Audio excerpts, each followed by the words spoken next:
Hello, everybody. Welcome on in. Welcome on in. I hope you're having a good morning, good afternoon, good evening, good night, wherever you are in the world. I hope you're taking care of yourselves. It's lovely to see so many people here today. And I know we're doing something different than Planet Crafter for once. What a surprise. What a shock. Anyway. Emmy, thank you very much for your daily check-in and thank you for getting first. Explosive, thank you for getting second, and thank you for your daily check-in. And Reen, thank you for third. I appreciate it. Sakura, thank you for your daily check-in too. Oh dear, honestly. Why has Mix It Up decided not to? It's fine. It's fine. Mix It Up's decided not to. Music, you want the music down a bit, do you? Okay, I can turn the music down a little bit.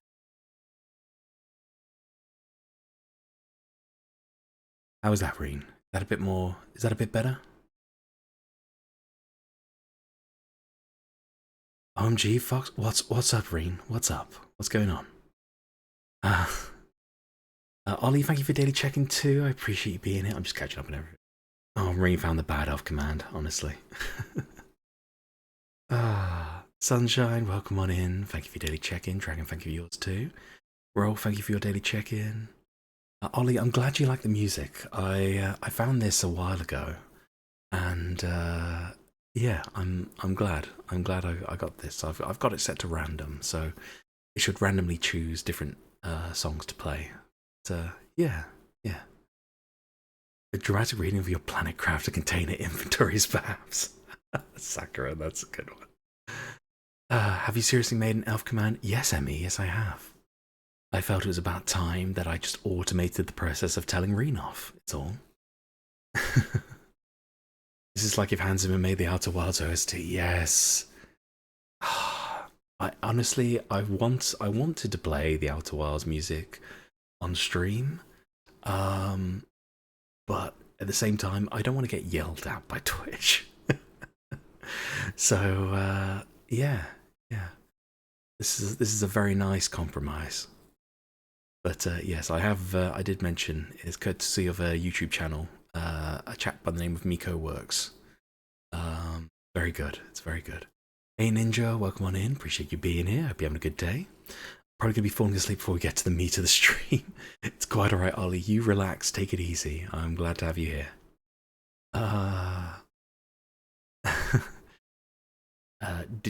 Ow, why am I getting stuff thrown at me? Sunshine, why are you throwing things at me? Thank you for your daily check-in, by the way. Appreciate you being here. Safin, thank you for your daily check-in too. And thank you for the head pat, Sunshine. I appreciate it. Poke the fox. Why are you poking the fox, Reen? What's up? Pet Reen when?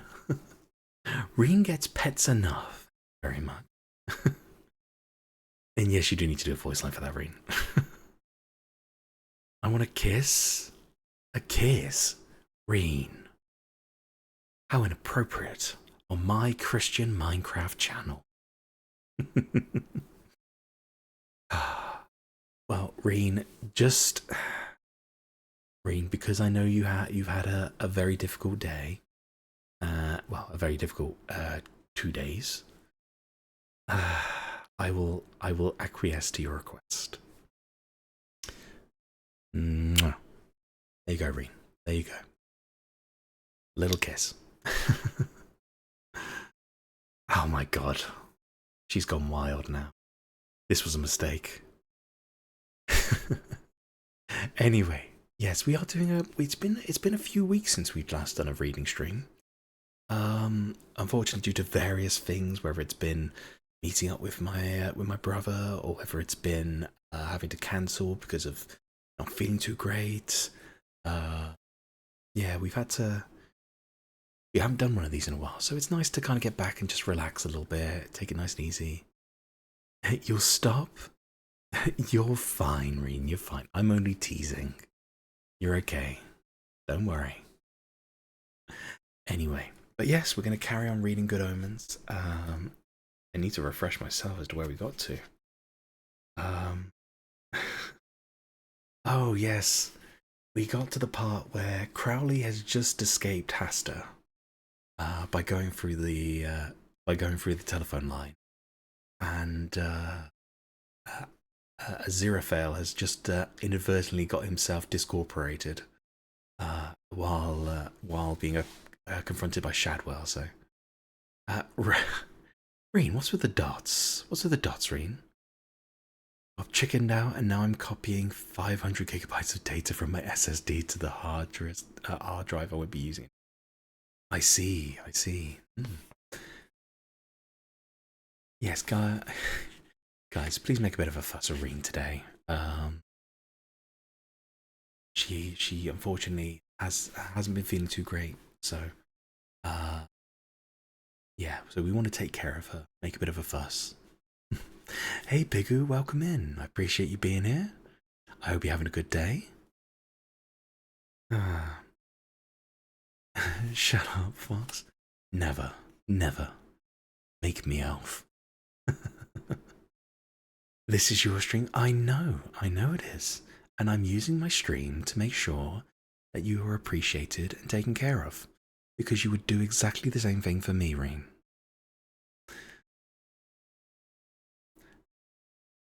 Yes, thank you, Pigu. Thank you. Please do send her messages of encouragement. So, anyway, I'll get into the reading.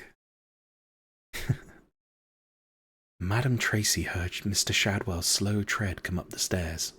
It was slower than usual, and paused every few steps. Normally he came up the stairs as if he hated every one of them. She opened her door. He was leaning against the landing wall. "Why, Mr. Shadwell," she said, "whatever have you done to your hand?" "Get away from me, woman," Shadwell groaned. I dunno know my own powers." "Why are you holding it out like that?" Shadwell tried to back into the wall. "Stand back, I tell ye. I cannot be responsible." "What on earth has happened to you, Mr. Shadwell?" said Madame Tracy, trying to take his hand. Nothing on earth. She managed to grab his arm. He, Shadwell, scourge of evil, was powerless to resist being drawn into her flat.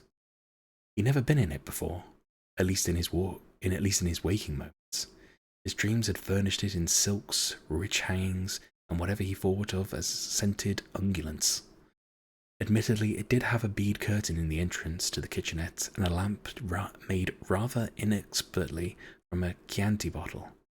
Because Madame Tracy's apprehension of what was chic, like Aziraphale's, had grounded around 1953. And there was a table in the middle of the room with a velvet cloth on it, and on the cloth, the crystal ball which increasingly was Madame Tracy's means of earning a living.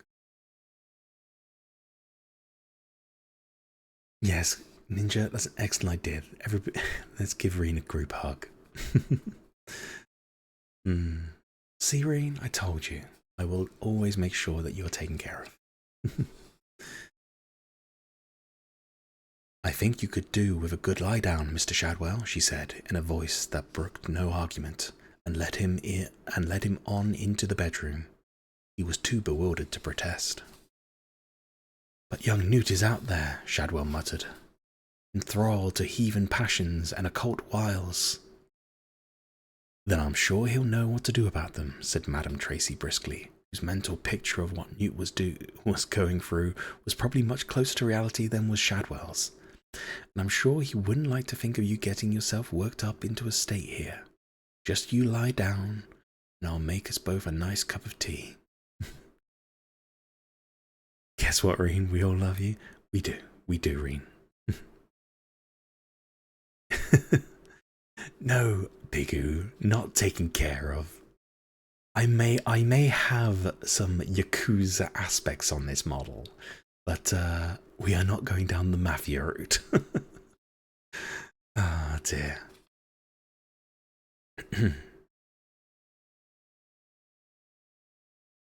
She disappeared into a clacking of bead curtains. Suddenly, Shadwell was alone on what he was just capable of recalling through the wreckage of his shattered nerves was a bed of sin, and right at this moment was incapable of deciding whether that was in fact better or worse, not being alone on a bed of sin. He turned his head to take in his surroundings. Madame Tracy's concepts of what was erotic stemmed from the days when young men grew up thinking that women had beach balls affixed firmly in front of their anatomy. Bridget Bardock could be called a sex kitten without anyone bursting out laughing, and there really were magazines with names like Girls, Giggles, and Garters. Somewhere in this cauldron of permissiveness, she had picked up the idea that soft toys in the bedroom created an intimate, coquettishness air. Shadwell stared for some time at a large, threadbare teddy bear, which had one eye missing and a torn ear. Probably had a name like Mr. Buggins. We're all making you feel better? Good, good. Excuse me. Soft toys. Reen. Reen, get your mind out of the gutter. Bad elf. Very bad elf. He turned his head the other way. His gaze was blocked by a pajama case shaped like an animal that may have been a dog, but there again might have been a skunk. It had a cheery grin. He said. Sunshine, why are you throwing things at me? Pigu, you can get your mind out of the gutter as well. So inappropriate, guys, honestly. But recollection kept storming back. He really had done it. No one else in the army had ever exercised a demon as far as he knew. Not Hopkins, not Siftings, not Diceman, probably not even Witchfinder Company Sergeant Major Narka, who held the all-time record for most witches found. The Witchfinder army enjoyed a renaissance during the great days of Empire expansionism. The British Army's endless skirmishes frequently brought it up against witch doctors, bone pointers, shaman, and other occult adversaries. This was the cue for the deployment of the likes of Witchfinder Army Company Sergeant Major Narka, whose striding, bellowing 6'6", 18-stone figure, clutching an armor-plated book, 8-pound bell, and specially reinforced candle, could clear the veldt of adversaries faster than a Gatling gun. Cecil Rhodes wrote of him, "Some remote tribes consider him to be a kind of god, and it is in an extremely brave or foolhardy witch doctor who will stand his ground, with CSM Narka bearing down on him. I would rather have this man on my side than 2 battalions of Gurkhas." Sooner or later, every armor runs across its ultimate weapon, and now it existed, Shadwell reflected, on the end of his arm. Sorry, which army? The Witchfinder army. Hey Ghoul, welcome on in, thank you for joining, I appreciate you being here. I hope you're having a good day, I hope you're relaxing. We're just doing a little bit of reading, just taking it nice and slow and calm today. But yeah, I'm glad to see you here. Well, sod no first use.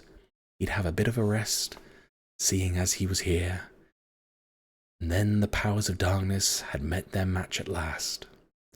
When Madame Tracy brought the tea in, he was snoring. She tactfully closed the door, and rather thankfully as well, because she had a séance due in 20 minutes, and it was no good turning down money these days. Although Madame Tracy was by many yardsticks quite stupid, she had an instinct in certain matters, and when it came to dabbling in the occult, her reasoning was faultless. Dabbling, she realized, was exactly what her customers wanted. They didn't want to be shoved in it up to their necks. They didn't want the multi-planular mysteries of time and space. They just wanted to be reassured that Mother was getting along fine now she was dead. They wanted just enough occult to season the simple fare of their lives, and preferably in portions no longer than 45 minutes, followed by tea and biscuits. How many Finder armies are there, and which ones did you mean? Hey Vanilla, welcome in, I appreciate you being here. Hope you're having a good day, thank you for joining us. Chibi Live 2D VTuber model is $289.33 art and rig. Oh, I see. That's Canadian dollars, yes? Yes? Well, you'll have to send me who you've decided to go with. I'm curious to see. Which doctor can help us with this curse? Which doctor? Yeah, that's what I asked. Bro, I am tired. Oh, Vanilla, I'm sorry to hear that. It's fine. It's okay. You can come in here. We're just doing some light reading. Should be nice and relaxing. Come on in. Just take it nice and slow. Relax. We will have a drink, though. Thank you, Bigu. Thank you for redeeming. Get the good stuff. For it. Wait for it. So satisfying. So satisfying.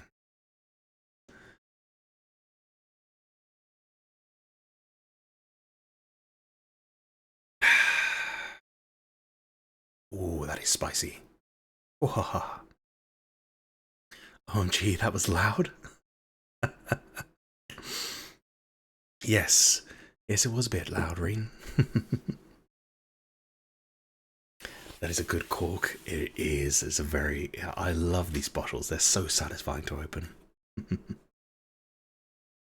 Reading a story. Yes, yes, we are reading Good Omens.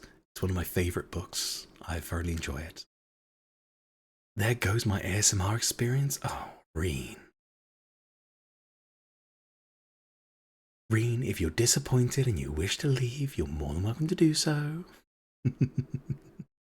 I'm not forcing you to stay. Exactly, Reen. Exactly. I thought you liked it when I got loud.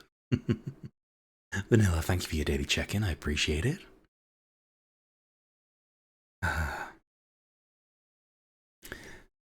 They certainly didn't want odd candles, scents, chants, or mystic runes. Madame Tracy had even removed most of the major arcana from her tarot card pack because their appearance tended to upset people. And she made sure that she had always put sprouts on to boil just before a seance. Nothing is more reassuring. Nothing is more true to the comfortable spirit of English occultism than the smell of Brussels sprouts cooking in the next room. It was early afternoon and the heavy storm clouds had turned the sky the colour of old lead. It would rain soon, heavily, blindingly. The firemen hoped the rain would come soon, the sooner the better. They had arrived fairly promptly, and the younger firemen were dashing around excitedly, unrolling their hosepipe and flexing their axes. The older firemen knew at a glance that the building was a dead loss, and weren't even sure that the rain would stop it spreading to neighbouring buildings.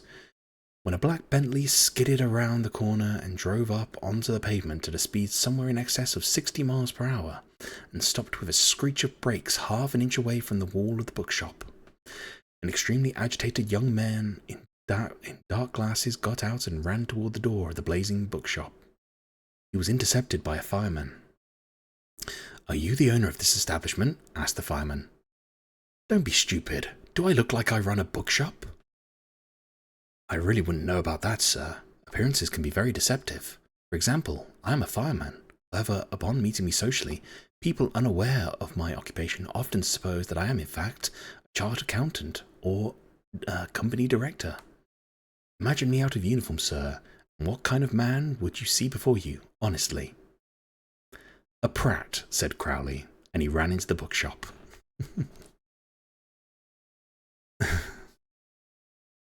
I do have to go to the realms of lurking.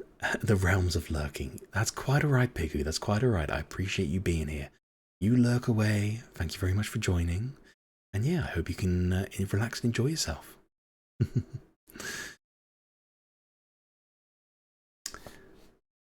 This sounds easier than it actually was, since in order to manage it, Crowley needed to avoid half a dozen firemen, 2 policemen, and a number of interesting Soho night people. In any other place than Soho, it is quite possible that spectators at a fire might have been interested. They were out early and arguing heatedly amongst themselves about which particular section of society had brightened up the afternoon and why. "Oh, Fox, we should play that? What should we play, Reen? What should we play?" "Oh, Baldur's Gate 3. Oh, excellent. Rolf, by all means, Rolf, I'm very grateful for the lurk. You play away and please do have fun. Yes, we should do some more. We should do some more. Although I know the reason that you want to play Reen is because you want to do more stuff with Gale. Shocking. Shocking. Crowley pushed straight through them. They scarcely spared him a glance. Then he pushed open the door and stepped into an inferno. The whole bookshop was ablaze. "Aziraphale," he called.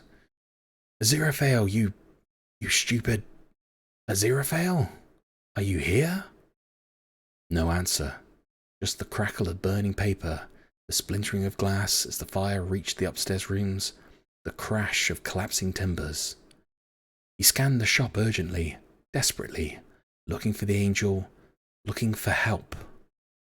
In the far corner, a bookshelf toppled over, cascading flaming books across the floor. The fire was all around him, and Crowley ignored it. His left trouser leg began to smoulder. He stopped it with a glance.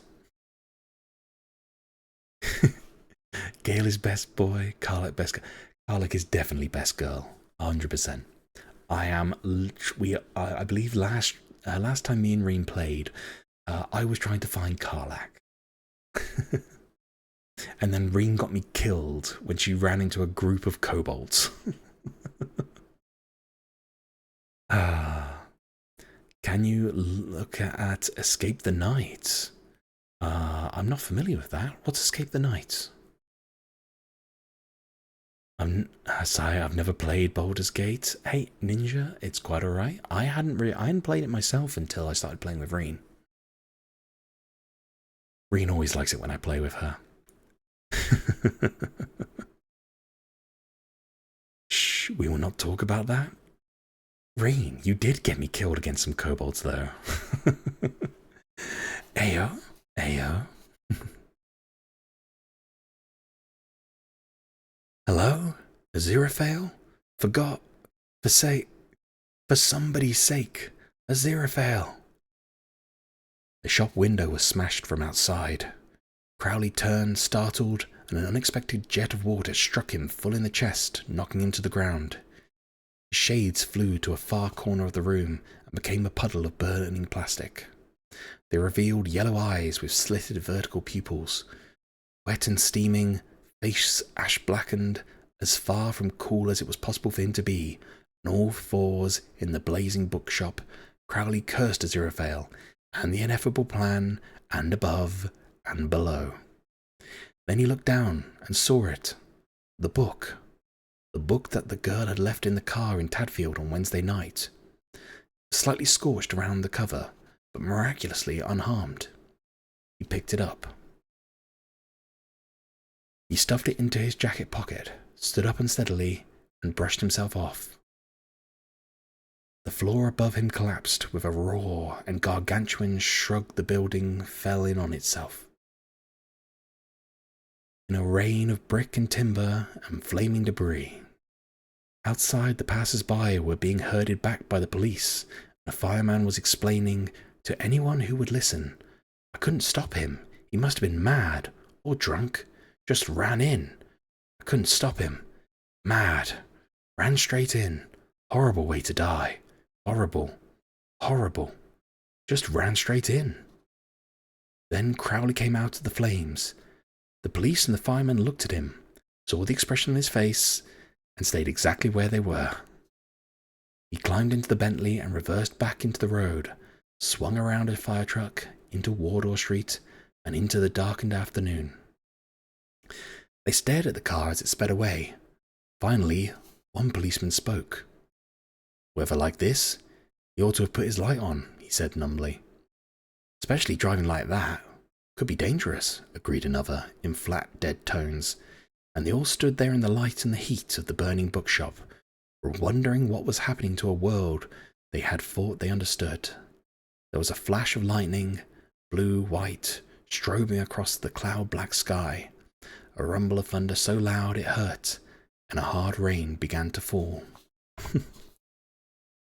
Guys, we have ads coming in 30 seconds, so when the ads come in, I will put us onto the BRB screen so that nobody misses anything. We'll take a 2-3 minute break, go grab a drink, get some food, stretch your legs, do whatever you need to do, and when you come back, We will carry on reading. A YouTube series? Oh, Escape the Night. I see. I will have a look. I will have a look, Vanilla.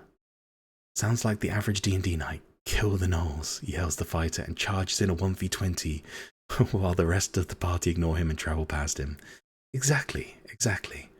Right, the ads are about to come in. I'm going to put this onto the BRB screen. I will see you all very, very shortly. Yeah, there we go. I'm a professional. I haven't spent like several hours playing this game already and only just learned that.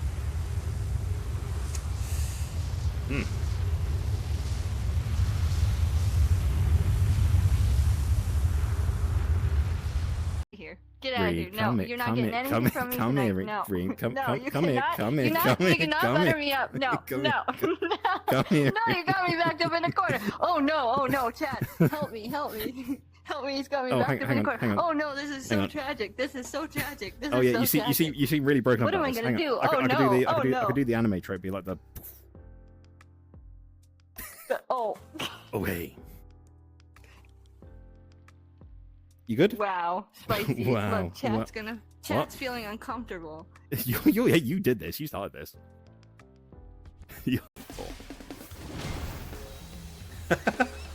What a visual, guys. That's what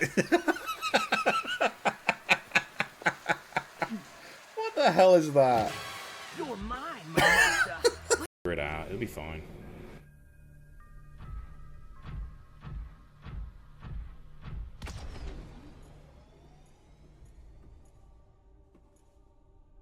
The hell was that?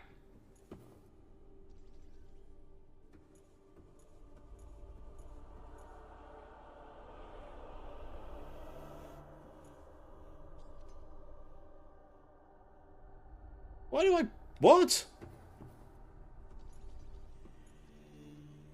Why did my prawn suit explode?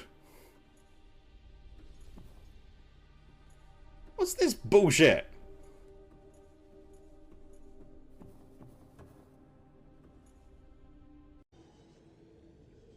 What's that? Titanium. Oh, we can mine titanium down here as well. I'm not too desperate for titanium because we can find loads of that easily with just some scraps. What the fuck was that? Oh my god, what the fuck are you? What the fuck are you? What the fuck are you? What the fuck are you? What the fuck are you? Get drilled, get drilled, get drilled. Fuck off. Can I grab you?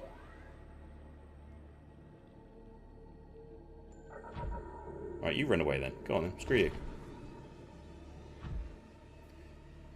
Whew, okay. Fuck that. I can break this apart with the drill. Okay.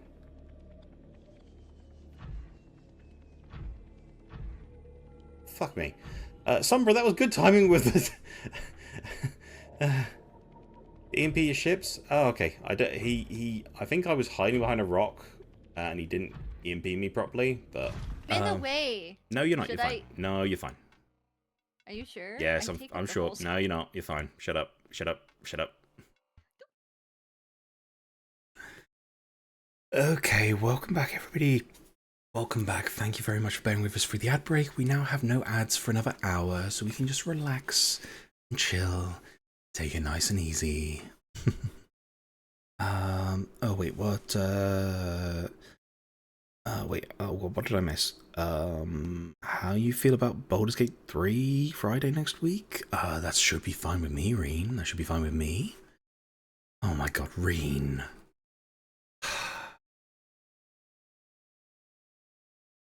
Me and the Fox play some Baldur's Gate 3 together? Yes, yes. Okay, Reen, fine, fine.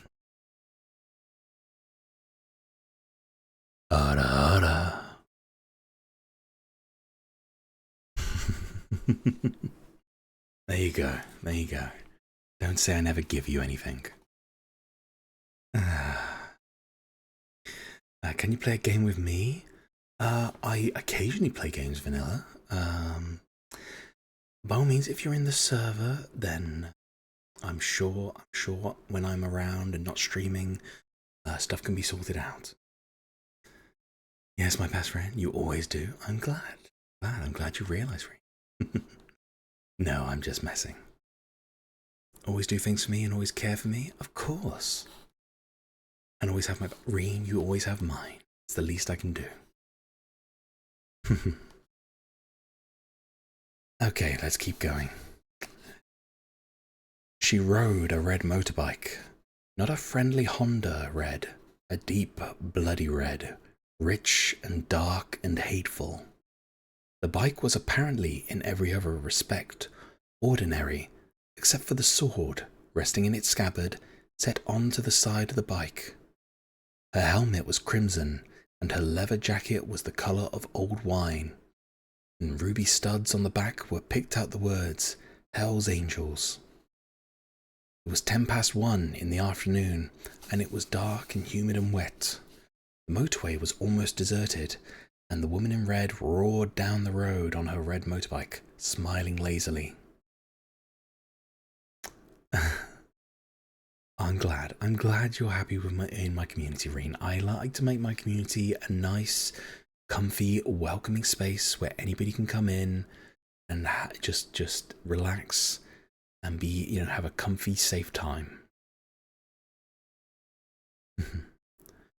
What was the name of the Discord? Don't worry, the link will come up very soon.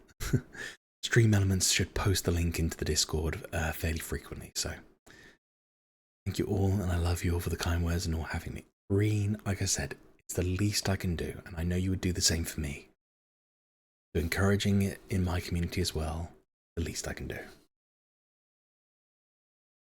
It had been a good day so far. There was something about the sight of a beautiful woman on a powerful motorbike with a sword stuck on the back that had a powerful effect on a certain type of man. So far, 4 travelling salesmen had tried to race her, and bits of Ford Sierra now decorated the crash barriers and bridge supports along 40 miles of motorway. She pulled up at a service area, went into the Happy Porker Cafe. It was almost empty. Bored waitress was darning a sock behind the counter, and a knot of black leather bikers, hard, hairy, filthy and huge, were clustered around an even taller individual in a black coat. He was resolutely playing something that in bygone years would have been a fruit machine, but now had a video screen and advertised itself as Trivia Scrabble. The audience was saying things like, "It's D, press D. The Godfather must have got more Oscars than Gone with the Wind. Puppet on a String. Shady Shore. Honest, I'm bleeding positive. 1666. No, you great pillock, that was the fire. The plague was 1665. It's B. The Great Wall of China wasn't one of the 7 wonders of the world." There were 4 options: pop music, sport, current events, and general knowledge. The tall biker, who had kept his helmet on, was pressing the buttons, to all intents and purposes, oblivious to his supporters. At any rate, he was consistently winning. Ninja, thank you very much for the lurk. I appreciate you being here. Do anything for you? I'm grateful. Thank you. Emmy, thank you very much for doing the Discord stuff. I appreciate it. Okay. The red wine. Oh god. I wanted to say red wine. The Red Rider went over to the counter. "A cup of tea, please, and a cheese sandwich," she said. "You on your own then, dear?" asked the waitress, passing the tea and something white and dry and hard across the counter. "Waiting for friends." "Ah," she said, biting through some wool. "Well, you're better off waiting in here. It's hell out there." "No," she told her. "Not yet." She picked a window table with a good view of the parking lot, and she waited. She could hear the Trivia Scrabblers in the background. "That's a new one. How many times has England been officially at war with France since 1066? 20? Nah, it's never 20. Oh, it was. Well, I never. American war with Mexico. I know that. It's June 1845. D. See, I told you." The second shortest biker, Pigbog, 6'3", whispered to the shortest, Greaser, 6'2". "What happened to sport then? He had love tattooed on one set of knuckles, hate on the other. Yes, thank you, Amy. Doing my job, we give all the love and support. That's exactly what I want, Reen. That's all I want. I just want to make sure that everybody is appreciated and taken care of, and that you all know that I'm very grateful for you guys being here. It's random, was it? Selection, innit? I mean, they do it with microchips. It's probably got like millions of different subjects in there, in its RAM. He had fish across his right hand knuckle and chip on the left. Pop music, current events, general knowledge, and war. It's just, I've never seen war before. That's why I mentioned it. Pig Bog crashed his knuckles loudly, pulled the ring tab on a can of beer. He swigged back half a can, belched carelessly, then sighed. I just wish they'd do more bleeding Bible questions. Why? Grease had never thought of Pig Bog as being a Bible trivia freak. 'Cause, well, you remember that bit of bother in Brighton? Oh yeah, you was on Crime Watch, said Greaser, with a trace of envy. Well, I had to hang out in that hotel with me mam working, didn't I? 3 months, and nothing to read. Only this bugger Gideon had left his Bible behind. Kind of sticks in your mind. Fox would like fish for supper tonight? I always like a bit of fish in my supper. Especially some sushi. I could always go for sushi. Another motorbike, jet black and gleaming, drew up in the car park outside. The door to the cafe opened. A blast of cold wind blew through the room. A man dressed all in black leather with a short black beard walked over to the table, sat next to the woman in red, and the bikers around the video Scrabble machine suddenly noticed how hungry they all were, and deputed Scuzz to go and get them something to eat. All of them except the player, who said nothing, just pressed the buttons for the right answers and let his winnings accumulate in the tray at the bottom of the machine. I haven't seen you since Math King, said Red. How's it been going? I've been keeping pretty busy, said Black. Spent a lot of time in America. Brief world tours, just killing time, really. What do you mean you've got no steak and kidney pies? Asked Scuzz, affronted. I thought we had some, but we don't, said the woman. Feels funny, all of us finally getting together like this, said Red. Funny? Well, you know, when you've spent all these thousands of years waiting for the big day, and it finally comes. It's like waiting for Christmas, or birthdays. We don't have birthdays. I didn't say we do, just said that was what it was like. Actually, admitted the woman, it doesn't look like we've got anything left at all, except that slice of pizza. Has it got anchovies on it? Asked Scuzz gloomily. None of the chapter liked anchovies, or olives. Yes, dear, it's anchovy and olives. Do you like it? Scuzz shook his head sadly. Stomach rumbling, he made his way back to the game. Big Ted got irritable when he got hungry. When Big Ted got irritable, everyone got a slice. A new category had come up on the video screen. You could now answer questions about pop music, current events, famine, or war. The bikers seemed marginally less informed about the Irish potato famine of 1846, the English everything famine of 1315, and the 1969 dope famine in San Francisco than they had been about war.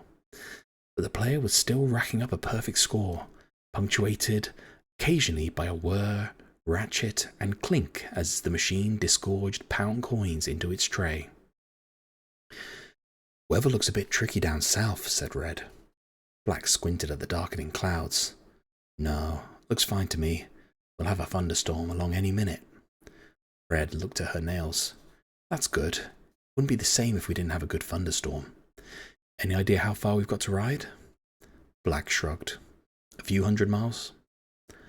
I thought it'd be longer somehow. All that waiting just for a few 100 miles? It's not the travelling, said Black. It's the arriving that matters. I will make a mean cod for you tonight. Reen, I'm very grateful for that.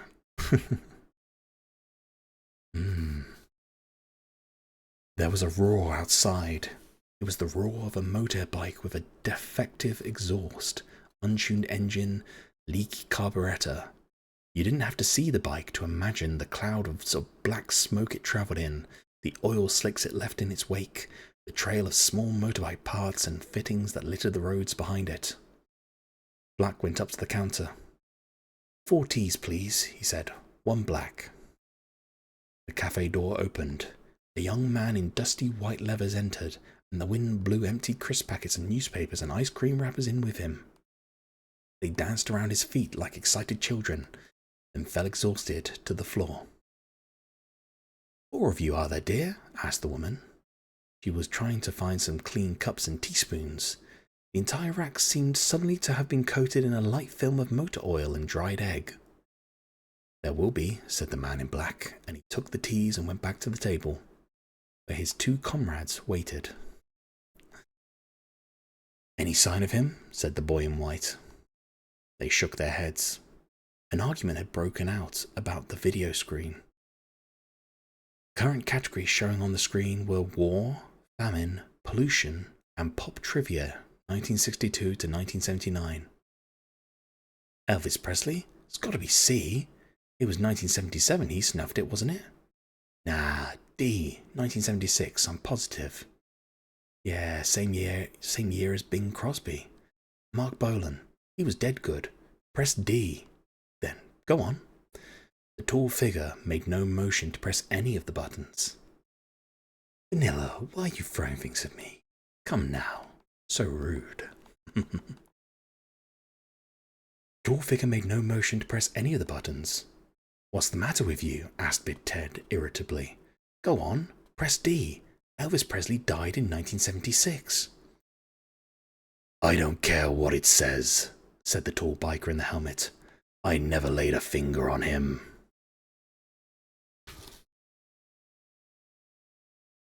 I slipped? Oh, dear Vanilla. The 3 people at the table turned as one. Red spoke. When did you get here? She asked. The tall man walked over to the table, leaving the astonished bikers and his winnings behind him. I never went away, he said, and his voice was a dark echo from the night places, cold slab of sound, grey and dead. That voice was a stone. It would have had words chiselled on it at a long time ago. A name, 2 dates. Your tea's getting cold, Lord, said Famine. It's been a long time, said War. I'm in the Discord? Good. I'm glad to hear that, Vanilla. There was a flash of lightning, almost immediately followed by a low rumble of thunder. Lovely weather for it, said Pollution. Yes. The bikers around the game were getting progressively baffled by this exchange. Led by Big Ted, they shambled over to the table and stared at the 4 strangers. It did not escape their notice that all 4 strangers had Hell's Angels on their jackets, and they looked dead dodgy as far as the angels were concerned. Too clean for a start, and none of the 4 looked like they'd ever broken someone's arm just because it was Sunday afternoon. There wasn't anything good on the telly. And one was a woman, too. Only not riding around on the back of someone's bike, but actually showed up on one. Like she had any right to it. You're Hell's Angels, then? Asked Big Ted sarcastically. There's one thing real Hell's Angels can't abide. It's weekend bikers. There are a number of other things real Hell's Angels can't abide.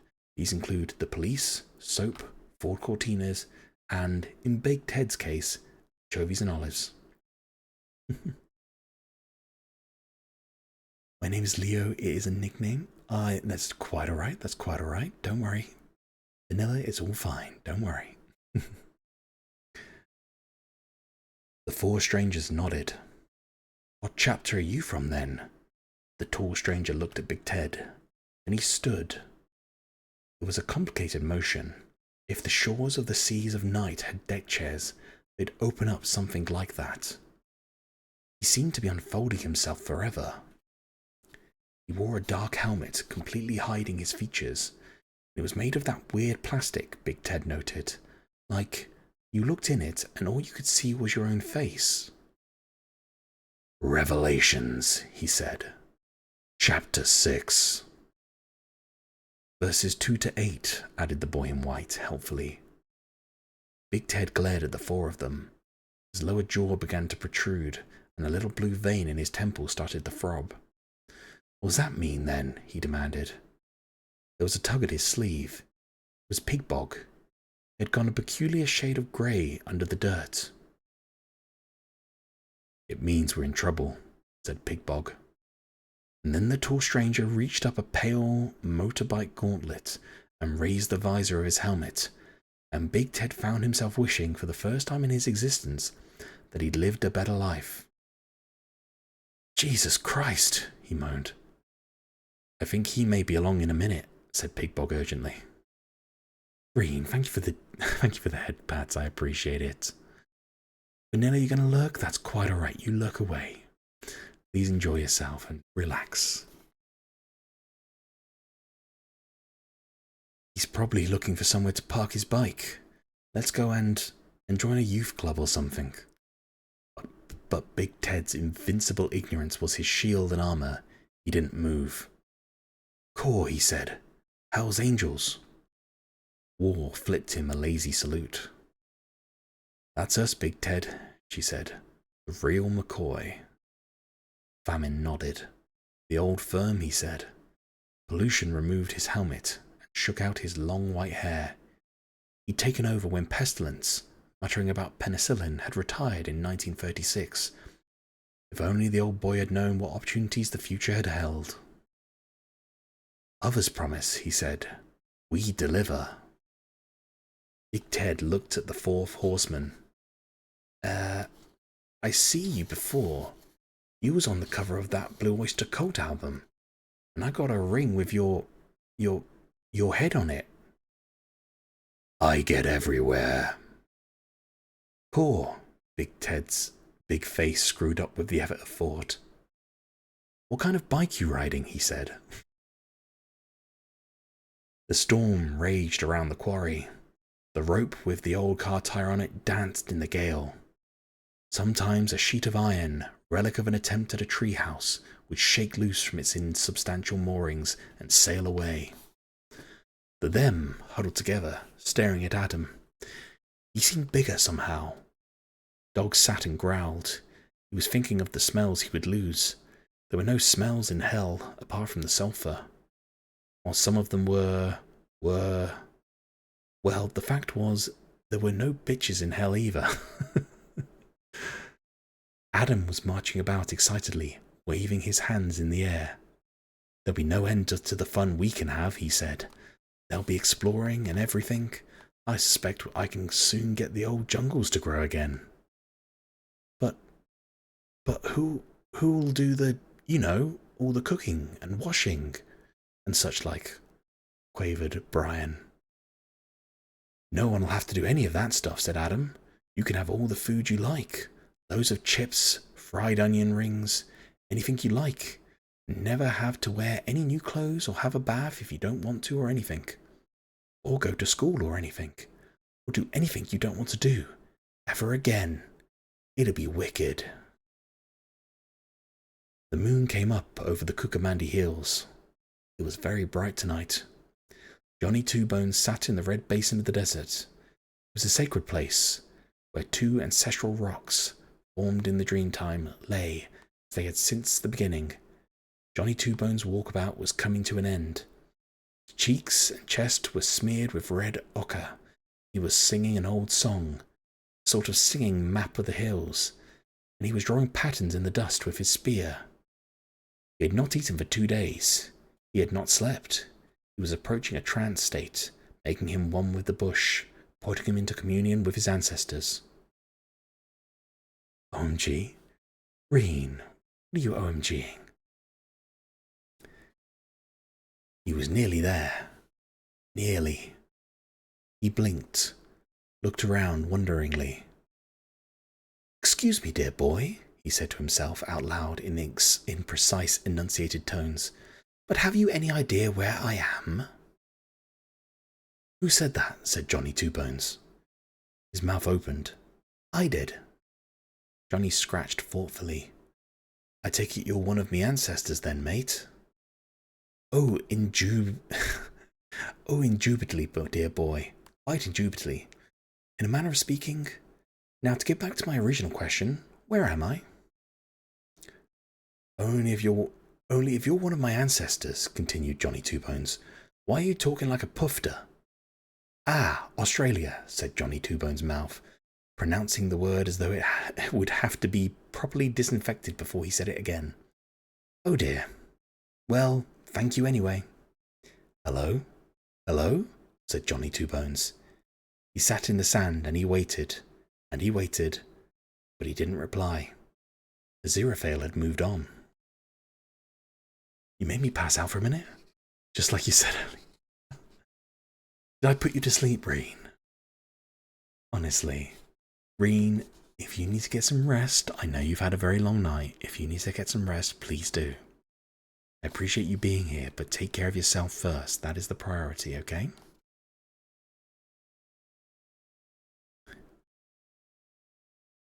Citron du Chevaux was Tonton Makote, a traveling hungman, magician or priest. Voodoo is a very interesting religion for the whole family, even those members of it who are dead. He had a satchel over his shoulder containing magical plants, medicinal plants, bits of wild cat, black candles, a powder derived chiefly from the skin of a certain dried fish, a dead centipede, a half bottle of Chivas Regal, 10 Rothmans, and a copy of What's On in Haiti. He hefted the knife, and with an experienced slicing motion, cut the head from the black cockerel. Blood washed over his right hand. Loa ride me, he intoned. Rosbonange, come to me. Where am I? He said.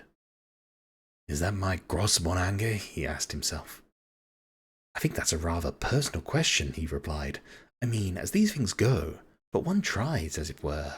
One does one's best. Citron found one of his hands reaching for the cockerel. Rather unsanitary place to do your cooking, don't you think? Out here in the jungle?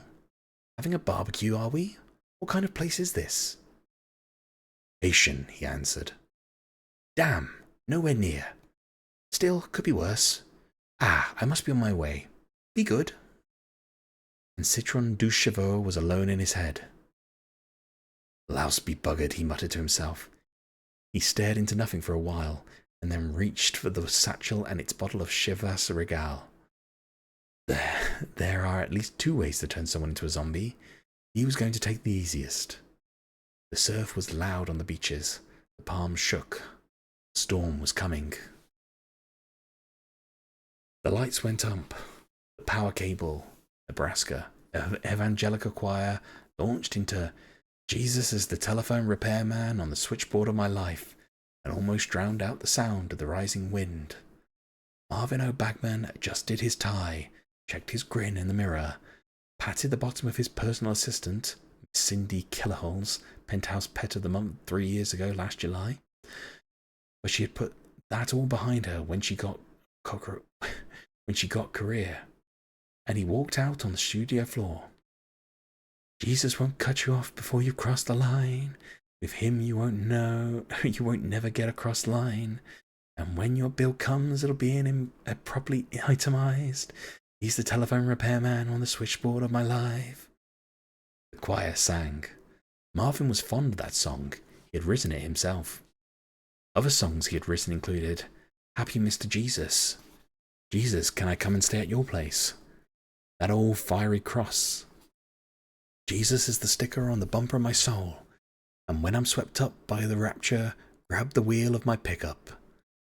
They were available on Jesus Is My Buddy, LP, cassette, and CD, and were advertised every 4 minutes on Bagman's Evangelical Network. It was $12.95 per LP or cassette, $24.95 per CD, although you got a free copy of the LP with every $500 you donated to Marvin Bagman's mission. Despite the fact that the lyrics didn't rhyme or as a rule make any sense, and that Marvin, who was not particularly musical, had stolen all the tunes from old country songs, Jesus Is My Buddy had sold over 4 million copies. You enjoy the voice always? Reen, I'm glad. I want you to enjoy it. I'm here for you like you are for me. Well, I appreciate it, Reen. It sounds like a country song. I think it is. Yes. I think I'm going to drop. I've been nodding off like 6 times. Well, Emmy, I don't think I'm helping with that. I think I'm probably putting you to sleep. But no, that's quite alright. Emmy, if you need to rest, you take care of yourself. I appreciate you being here. But yes, go and rest. Relax. Take care of yourself.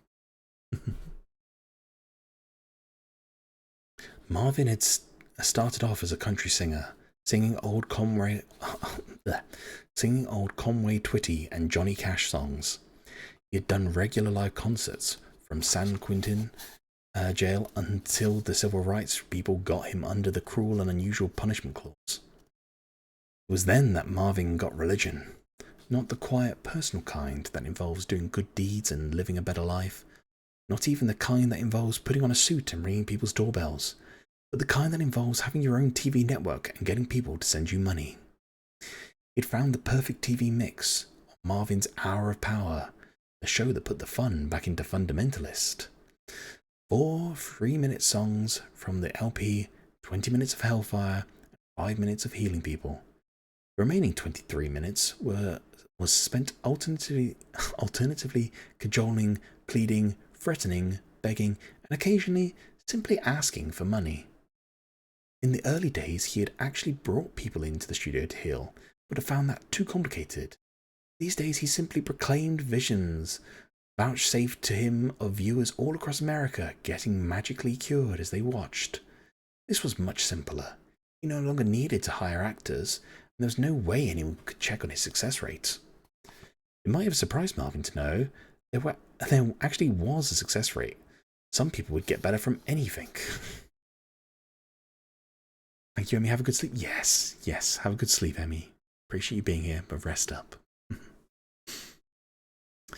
The world is a lot more complicated than most people believe. Many people believe, for example, that Marvin was not a true believer because he made so much money out of it. They were wrong. He believed with all his heart. He believed utterly and spent a lot of that money that flooded in on what he really thought was the Lord's work. The phone line to the Saviour is always free of interference. He's in at any hour, day or night. And when you call JESUS, you always call toll free. He's the telephone repairman on the switchboard of my life. Milo did a drawing and said J. Oh, that's very sweet, Rain. Hey Gabby, welcome in. Thank you for joining us. I hope you're having a good day. We're just doing a little bit of reading today, so I know you normally come in and you're very busy. If you need to lurk or just, have us on in the background, by all means. But yeah, I'm very grateful for you being here. Thank you, Gabby. The first song concluded and Marvin walked in. He walked in front of the cameras and raised his arms modestly for silence. In the control booth, the engineer turned down the applause track. Brothers and sisters, thank you. Wasn't that beautiful? And remember, you can hear that song and others just as edifying on Jesus Is My Buddy. Just phone 0800 cash and pledge your donation now. He became more serious. Brothers and sisters, I got a message for you all. An urgent message from our Lord. You all, man and woman and little babe, friends, let me tell you about the apocalypse. It's all there in your Bible. In the Revelation our Lord gave St. John on Patmos, and in the Book of the Dead. The Lord always gives it to your straight friends, your future. So what's going to happen?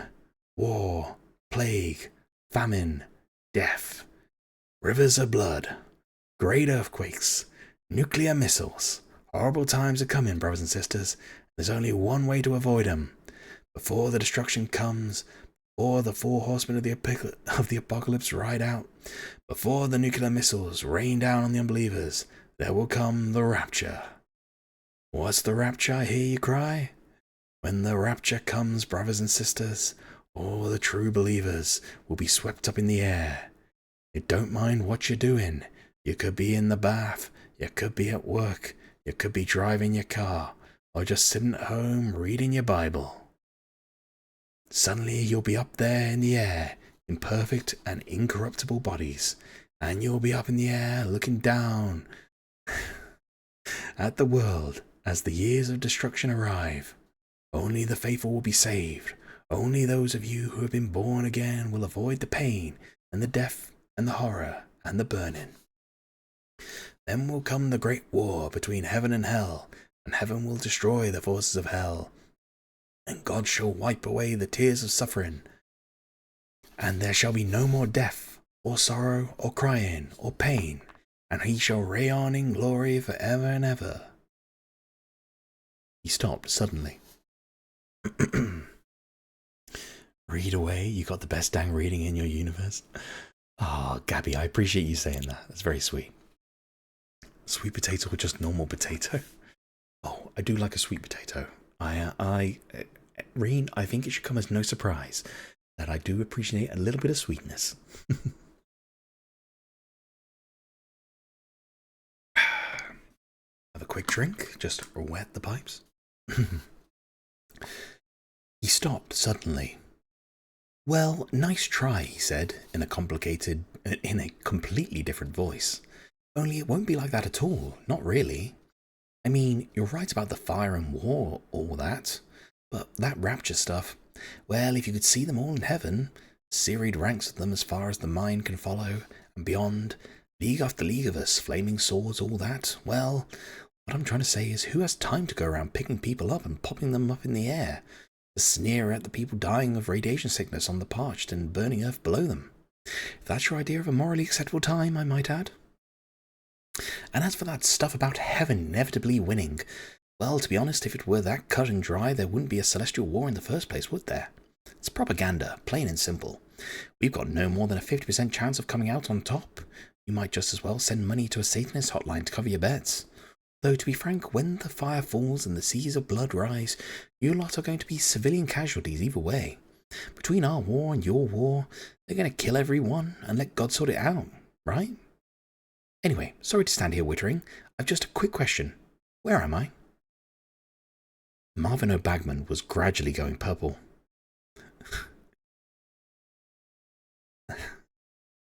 It's the devil! Lord, protect me! The devil is speaking through me! He erupted.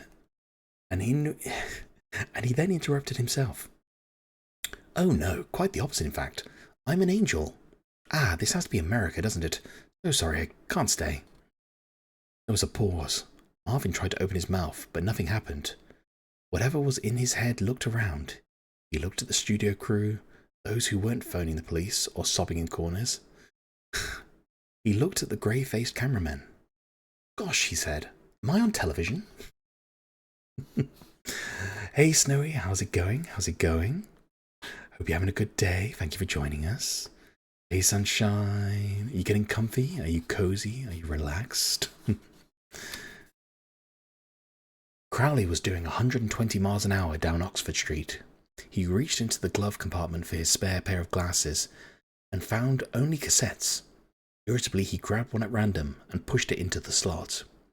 He wanted Buck, but he would settle for the travelling Wilburys. All we need is Radio Gaga, sang Freddie Mercury. All I need is out, thought Crowley.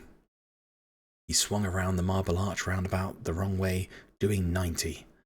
Lightning made the London skies flicker like a malfunctioning fluorescent tube.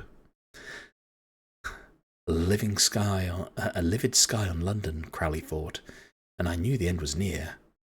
Who had written that? Chesterton, wasn't it? The only poet in the 20th century to ever come close to the truth. Good song? It is a good song. It is a good song. I do like a bit of Queen. Is this a book about Freddie? No, this is a book about the end of the world. Never mind, saw the description. Exactly, Snowy. Yes. It is a book about the end of the world. The Bentley headed out of London while Crowley sat back in the driver's seat, and thumbed through the singed copy of the Nice and Accurate Prophecies of Agnes Nutter. Near the end of the book, he found a folded sheet of paper covered in Aziraphale's neat copper plate handwriting. He unfolded it, while the Bentley's gear stick shifted itself down to third, and the car accelerated around a fruit lorry, which had unexpectedly backed out of a side street. And then he read it again. Then he read it one more time, with a slow, sinking feeling at the base of his stomach. Sunshine, why are you throwing things at me, honestly?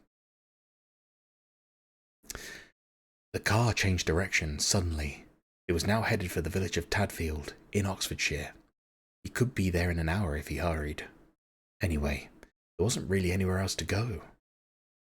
The cassette finished, activating the car radio. It's Gardener's Question time, coming to you from Tadfield Gardening Club. We were last here in 1953. Very nice summer, and as the team will remember, it's a rich Oxfordshire loam in the east of the parish, rising to chalk in the west. The kind of place, I say, don't matter what you plant here, if it'll come up beautiful. Isn't that right, Fred? Yep, said Professor Fred Windbright, Royal Botanical Gardens. Couldn't have put it better myself. Right. First question from the team, and this comes from Mr. R.P. Tyler, chairman of the local residents association. That's right. Well, I'm a keen rose grower, but my prize-winning Molly Maguire lost a couple of blossoms yesterday in a rain of what were apparently fish. What does the team recommend for this, other than place netting over the garden? I mean, I've written to the council. Not a common problem, I'd say, Harry. Mr. Tyler, let me ask you a question. Were these fresh fish or preserved? Fresh, I believe. Well, you've got no problems, my friend. I hear you've also been having rains of blood in these parts, and I wish we had these up in the Dales where my garden is. Save me a fortune in fertilizers. Now, what you do is you dig them into your... Crowley. Crowley said nothing. Crowley, the war has begun. Crowley, we note with interest that you avoided the forces we empowered to collect you. Crowley agreed. Crowley, we will win this war, but even if we lose, at least as far as you are concerned, it will make no difference at all. For as long as there is one demon left in hell, Crowley, you will wish you had been created mortal. Crowley was silent. Mortals can hope for death, or for redemption. You can hope for nothing. All you can hope for is the mercy of hell. Yeah? Just our little joke, said Crowley. Now, as keen gardeners know, it goes without saying that he's a cunning little devil, your Tibetan, tunneling straight through your begonias like it was nobody's business. A cup of tea'll shift him, with rancid yak butter for preference. You should be able to get some at any good garden centre. Wee whiz pop. Static drowned out the rest of the tune. Crowley turned off the radio and bit his lower lip. Beneath the ash and soot that flaked his face, he looked very tired, very pale, very scared. And suddenly, very angry. It was the way they talked to you, as if you were a houseplant who had started shedding leaves on the carpet. And then he turned a corner, which was meant to take him onto the slip road to the M25, from which he'd swing off onto the M40 up to Oxfordshire. But something had happened to the M25, something that hurt your eyes if you looked directly at it. From what had been the M25 London orbital motorway came a low chanting, noise formed of many strands, car horns and engines and sirens and the beep of cellular telephones and the screaming of small children trapped by back seatbelts forever. Hail the great beast, devourer of worlds, came the chanting, over and over again, in the secret tongue of the black priesthood of ancient Mu. The dreaded sigil Odegra, thought Crowley, as he swung the car around, heading for the North Circular. I did that. That's my fault. Could have been just another motorway. A good job, I'll grant you. But was it really worthwhile? All out of control.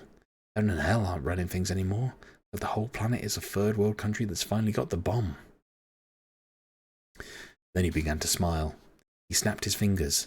A pair of dark glasses materialized out of his eyes. The ash vanished from his suit and his skin. What the hell? If he had to go, why not go with style? Whistling softly, he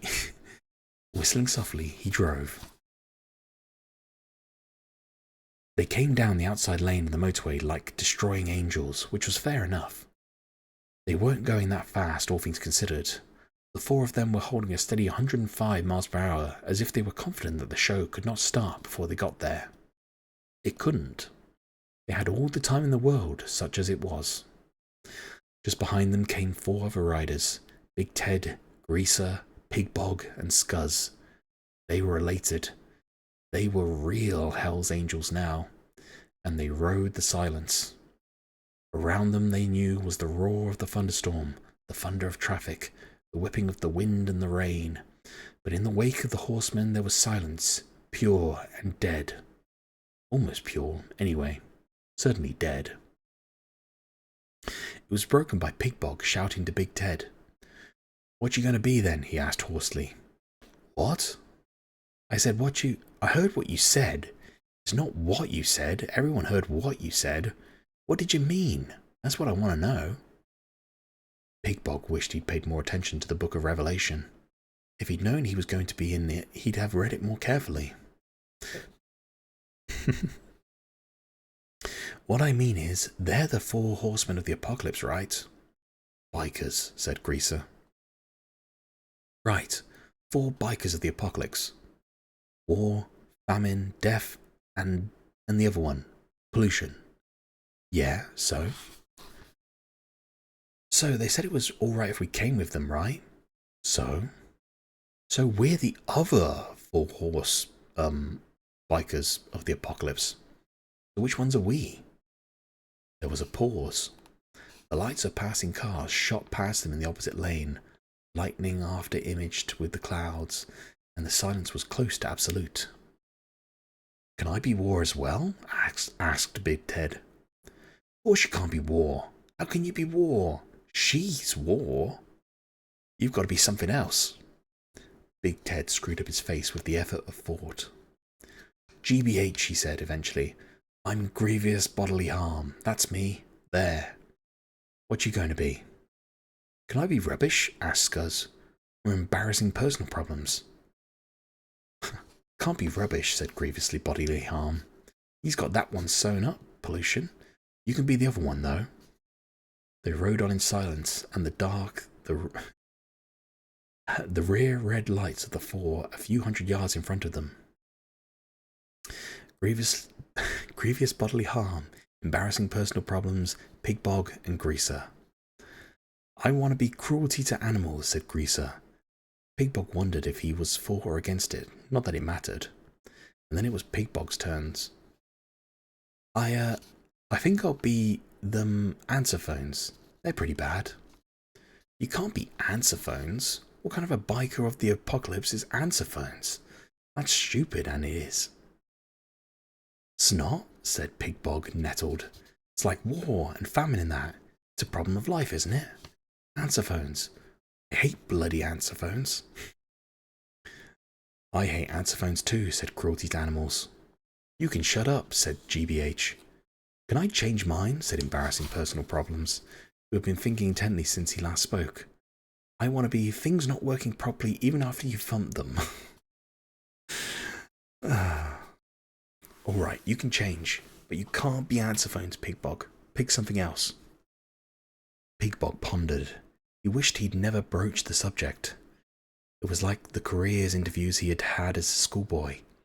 He deliberated. Really cool people, he said at last. I hate them. Really cool people? Said Things not working properly even after you've given them a good thumping. Yeah, you know, the kind you see on telly with stupid haircuts. Only on them it don't look stupid because it's them. They wear baggy suits and you're not allowed to say they're a bunch of wankers. I mean, speaking for me, what I always want to do when I see one of them is push their faces very slowly through a barbed wire fence. And what I think is this. He took a deep breath. He was sure this was the longest speech he had ever made in his life. Except for one about 10 years earlier, throwing himself on the mercy of the court. What I think is this. If they get up my nose like that, they'll probably get up everyone else's. Yeah, said Cruelty to Animals. And they all wear sunglasses even when they don't need them. Eating runny cheese and that stupid bloody no alcohol lager, said Things not working properly even after you've given them a good thumping. I hate that stuff. What's the point of drinking this stuff if it don't leave you puking? Here, I just thought, can I change again so I'm no alcohol lager? No, you bloody can't, said grievously Body Harm. You've changed once already. Anyway, said Pigbog, that's why I want to be really cool people. All right, said his leader. Don't see why I can't be no bloody alcohol lager if I want. Shut your face. Death and famine and war and pollution continued biking towards Tadfield. And grievous bodily harm, cruelty to animals, things not working properly even after you've given them a good thumping, but secretly no alcohol lager, and really cool people travelled with them. It was a wet and blustery Saturday afternoon, and Madame Tracy was feeling very occult. She had her flowing dress on, and a saucepan full of sprouts on the stove. The room was lit by candlelight, each candle carefully placed in a wax-encrusted wine bottle at the four corners of her sitting room. There were three other people at her sitting. Miss Ormerod from Belsize Park, in a dark green hat that might have been a flower pot in a previous life. Mr. Scroggy, thin and pallid, with bulging colourless eyes, and Julia Petley from Hair Today, formerly a cut above the rest. The hairdressers on the high street, fresh out of school and convinced that she herself had unplumbed occult depths. In order to enhance the occult aspects of herself, Julie had begun to wear far too much hand-beaten silver jewellery, green eyeshadow. She felt she looked haunted and gaunt and romantic, and she would have if she had lost another £30. She was convinced that she was anorexic because every time she looked in the mirror, she did indeed see a fat person. Can you link hands? Asked Madame Tracy. And we must have complete silence. The spirit world is very sensitive to vibration. Ask if my Ron is there, said Miss Ormerod. She had a jaw like a brick. I will, love, but you've got to be quiet while I make contact. There was silence, broken only by Mr. Scroggy's stomach rumbling. Pardon, ladies, he mumbled.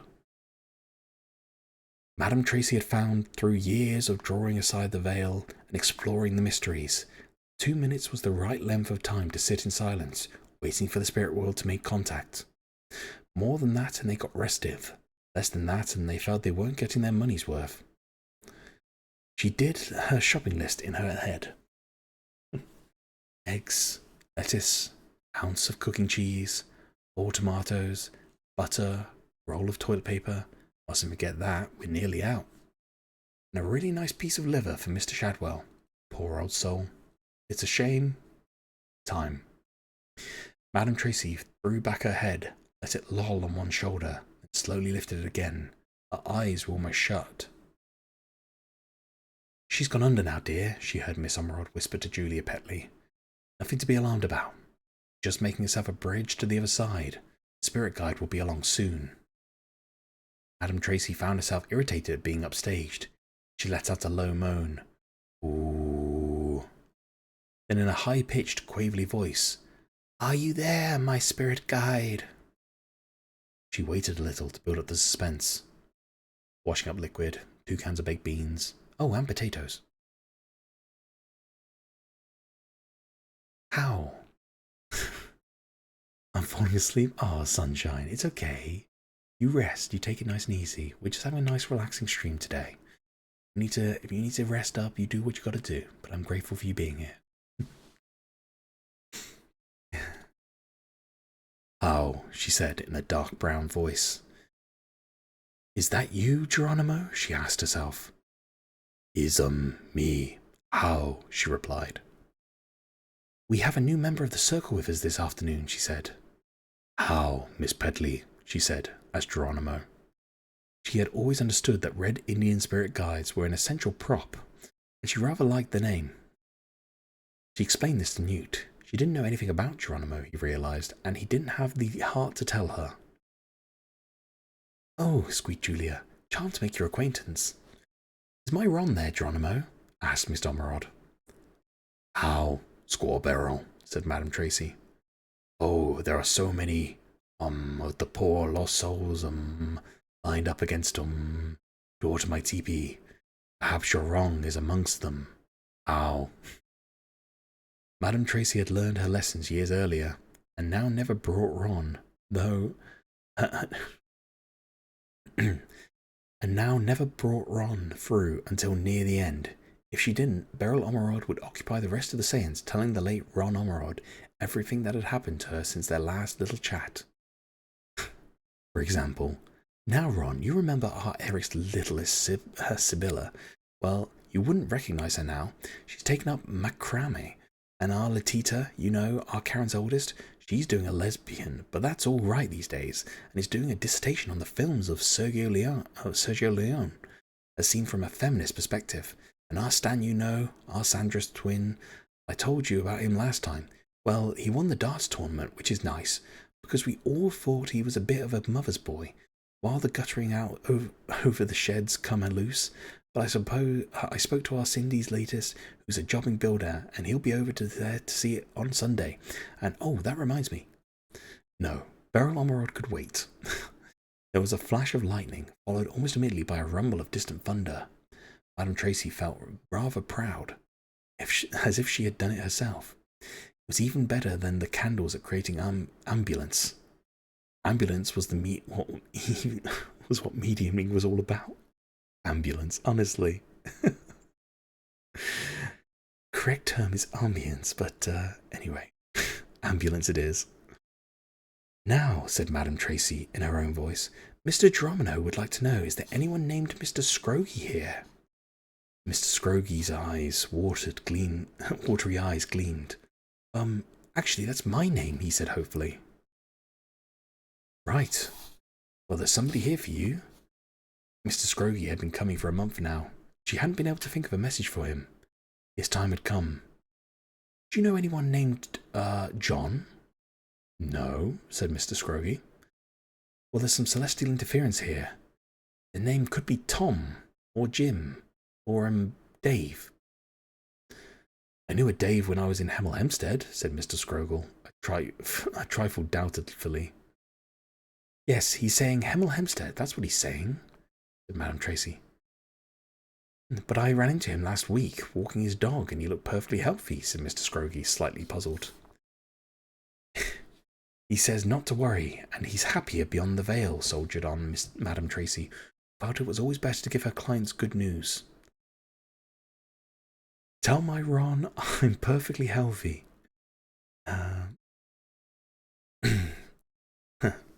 Tell him I've got to tell him about our Crystal's wedding," said Miss Ormerod. "I will, love. Now hold on a mo. There's something coming through."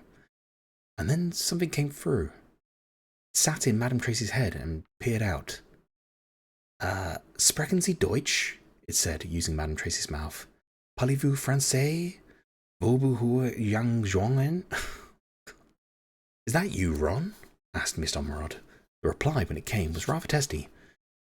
"No, definitely not. However, a question so manifestly dim could only have been put in one country on this benighted planet, most of which, incidentally, I have seen during the last few hours. Dear lady, this is not Ron." "Happy Elf? You a happy elf?" "Ah, and the happy elf is giving me head pats. Thank you, Reen. I appreciate that." "Well, I want to speak to Ron Ormerod," said Miss Ormerod a little testily. "He's rather short, balding on top. Can you put him on, please?" There was a pause. "Actually, there does appear to be a spirit of that description over here." "Very well, I'll hand you over, but you must make it quick. I'm attempting to avert the apocalypse." Miss Ormerod and Mr. Scroggy gave each other looks. Nothing like this had happened at Madame Tracy's previous sittings. Julia Petley was rapt. This was more like it. She hoped Madame Tracy was going to start manifesting ectoplasm next. "Hello?" said Madame Tracy in another voice. Miss Ormerod started. It sounded exactly like Ron. On previous occasions, Ron had sounded like Madame Tracy. Ron, is that you? Yes, but Beryl. Right. Now, I've quite a bit to tell you. For a start, I went to our Crystal's wedding last Saturday. Aunt Marilyn's eldest. But Beryl, you never let me get a word in edgewise while I was alive. Now I'm dead. There's just one thing to say. Beryl Longrod was a little disgruntled by all this. Previously, when Ron had manifested, he had told her that he was happier beyond the veil, living somewhere that sounded more like a celestial bungalow. Must praise the fox. Oh, you'd have to praise the fox. Sunshine, what are you bonking me for, honestly? Reen's in a very good mood and empowered. I'm glad to hear that, Reen.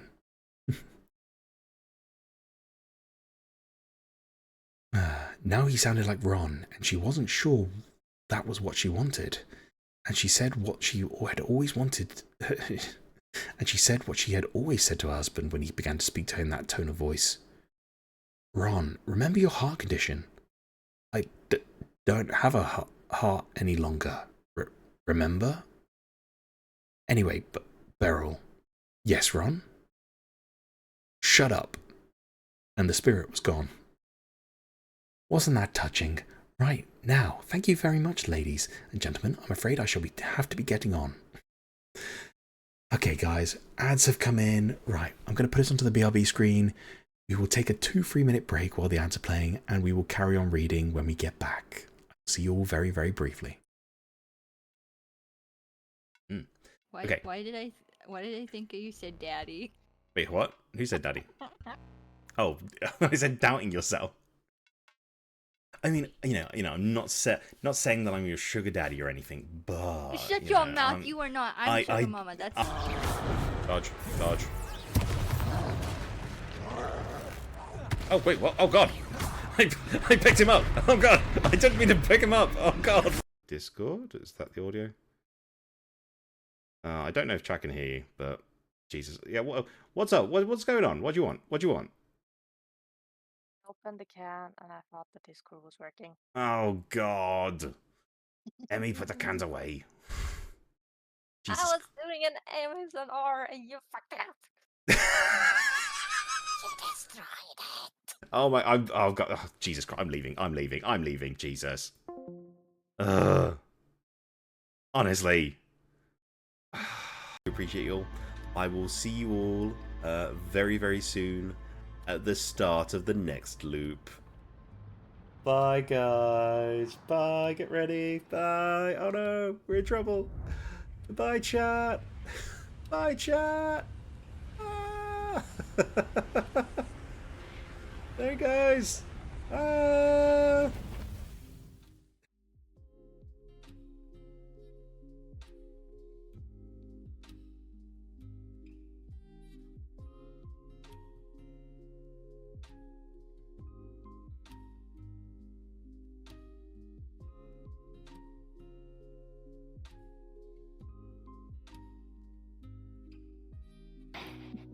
You know, yes.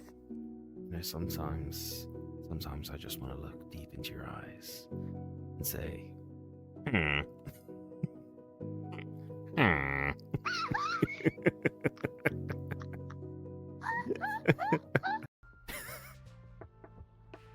Well, if I'm giving you so much disrespect, then there would be no chance of you dumping subs on me tonight. Cause as a sugar baby, as you say I am, I shouldn't be disrespecting you. Confession. That's confession. 100%. Clip that. Emmy. Clip it. Clipping it. Good job, Ronan. Thank you, Ronan. Hopefully it works. Nope. Fuck you.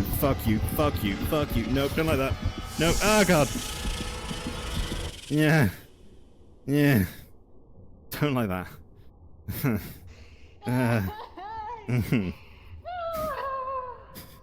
You did this to me. You. Yes. You were referring to. I'm doing the best I can. I was trying to get out of a hole that's oh. Okay, never mind. Change my mind. That's interesting. Can I take this in? Oh, it's going to be too small, isn't it? I can kind of fit it in there. That sounded really bad out of context. Nobody clipped that.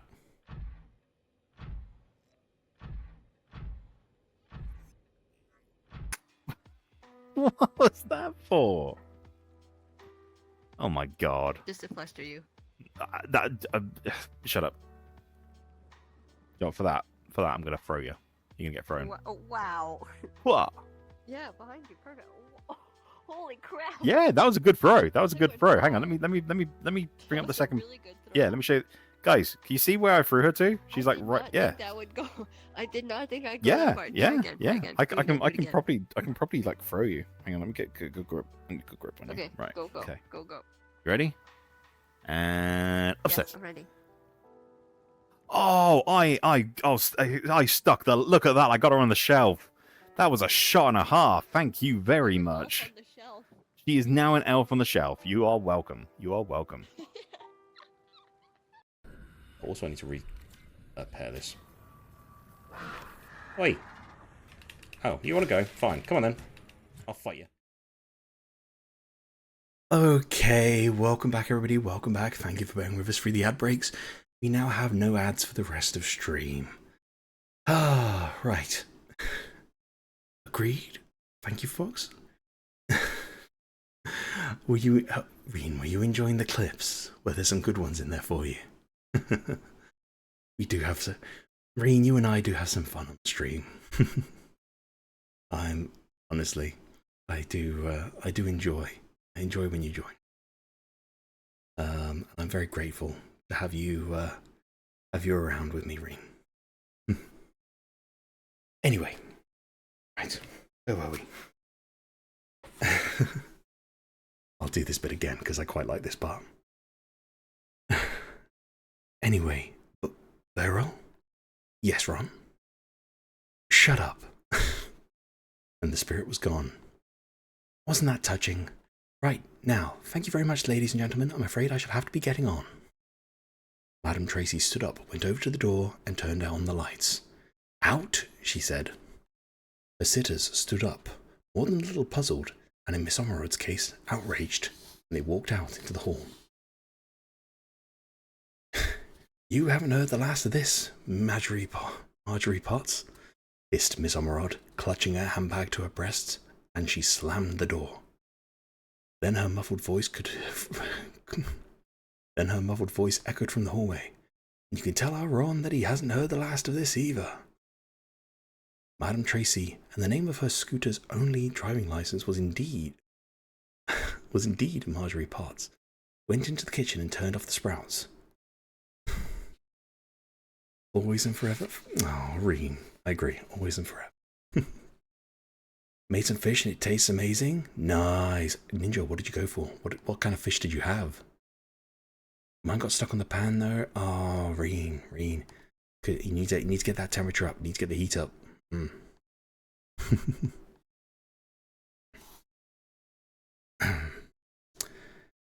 She put on the kettle. She made herself a pot of tea. She sat down at the kitchen table, got out 2 cups, filled both of them. She added 2 sugars to one of them, and she paused. No sugar for me, please, said Madame Tracy.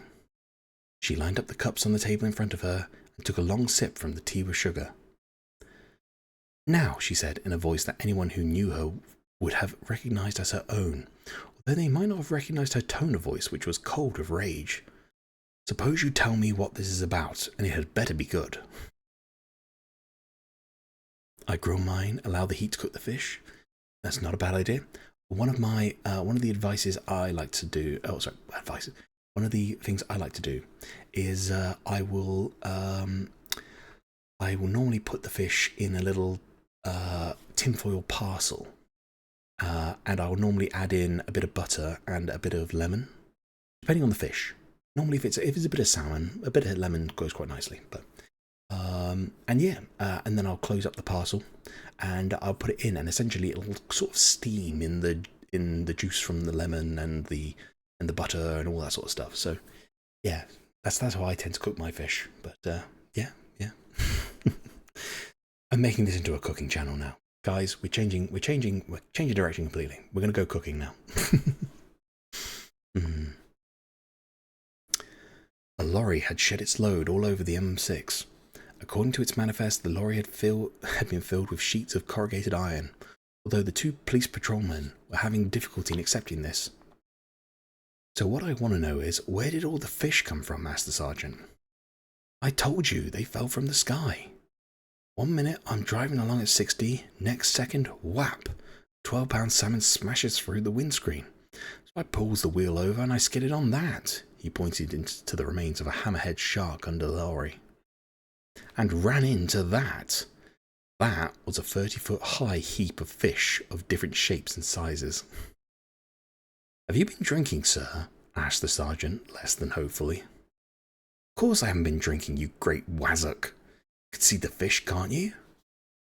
On the top of the pile, a rather large octopus waved a languid tentacle at them. The sergeant resisted the temptation to wave back.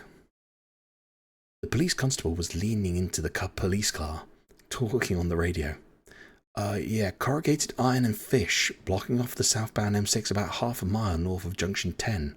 We're going to have to close off the whole southbound carriageway. Yeah. The rain redoubled. Small trout, which had miraculously survived the fall, gamely began to swim towards Birmingham. Ooh, good idea. I'm glad you think so. Posture check. Thank you, Reen. I'm glad you pointed that out. I have been, yes, I am shrimping a little bit. Let me take care of that. Thank you, Reen. There we go. We will sit properly and proudly in our chair.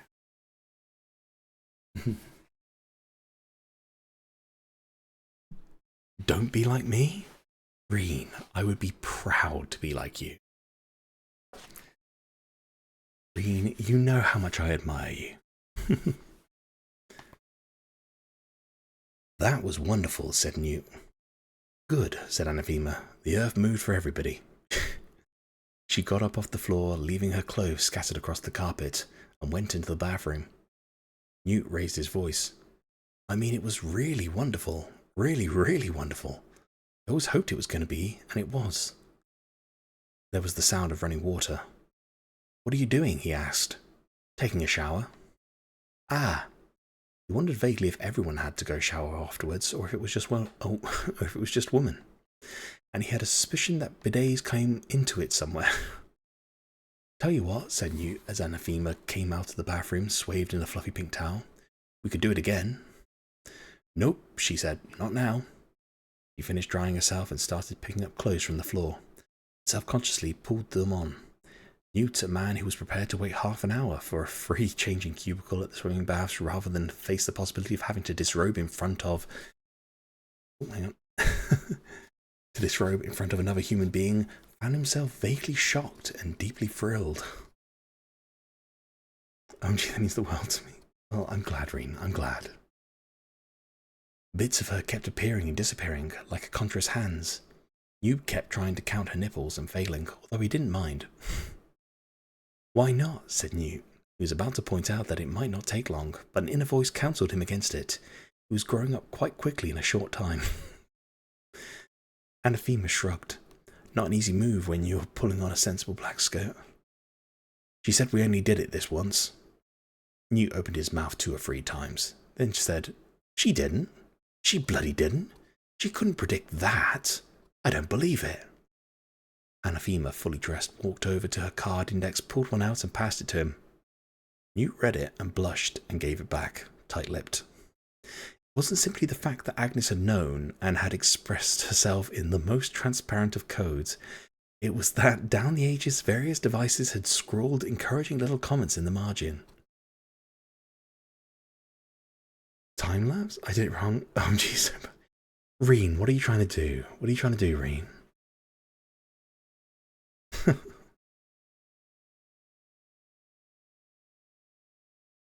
It's okay, Reen. You can tell me. I won't be mad. I don't know. Is that a default command? I'm not familiar with that one.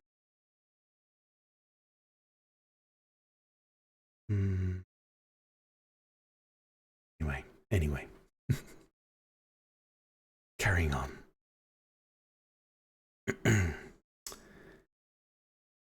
She passed him the damp towel. Here, she said. Hurry up. I've got to make the sandwiches, and we've got to get ready. He looked at the towel. What's this for? Your shower. Ah, so it was something men and women both did. He was pleased he'd got that sorted out. But you'll have to make it quick, she said. Why? We've got to get out of here in the next 10 minutes before the building explodes. Oh no, we've got a couple of hours. It's just that I've used up most of the hot water. You've got a lot of plaster in your hair. I don't know, just ignore me? Reen, come on, you think I could ever just ignore you? Storm blew a dying gust around Jasmine Cottage, and holding the damp pink towel, no longer fluffy in front of him, strategically, Newt edged off to take a shower. In Shadwell's dream, he is floating high above a village green. In the centre of the green is a huge pile of kindling wood and dry branches. In the centre of the pile is a wooden stake. Men and women and children stand around on the grass, eyes bright, cheeks pink, expectant, excited. A sudden commotion. 10 men walk across the green, leading a handsome middle-aged woman.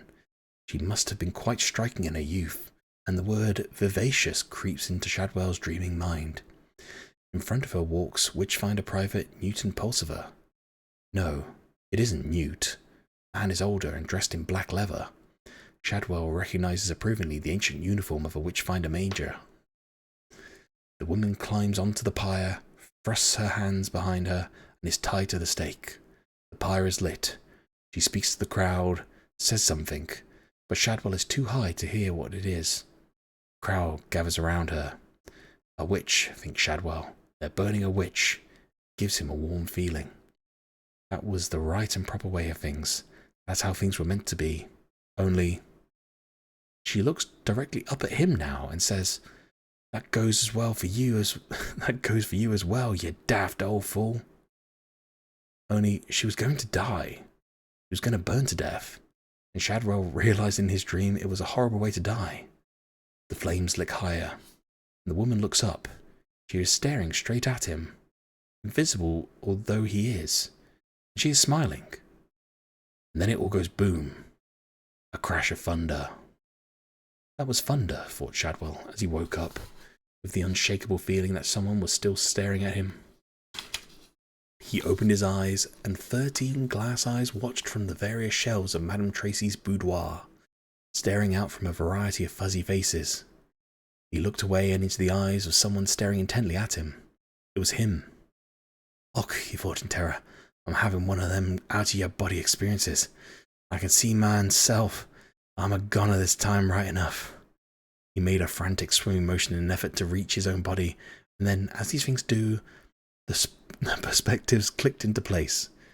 Shadwell relaxed and wondered why anyone would want to put a mirror on their bedroom ceiling. He shook his head, baffled. I think we can all guess why there's a mirror on the bedroom ceiling.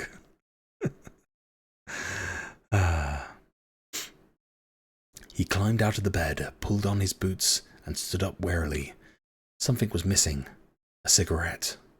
He thrust his hands deep into his pockets, pulled out a tin, and began to roll a cigarette. He'd been dreaming, he knew.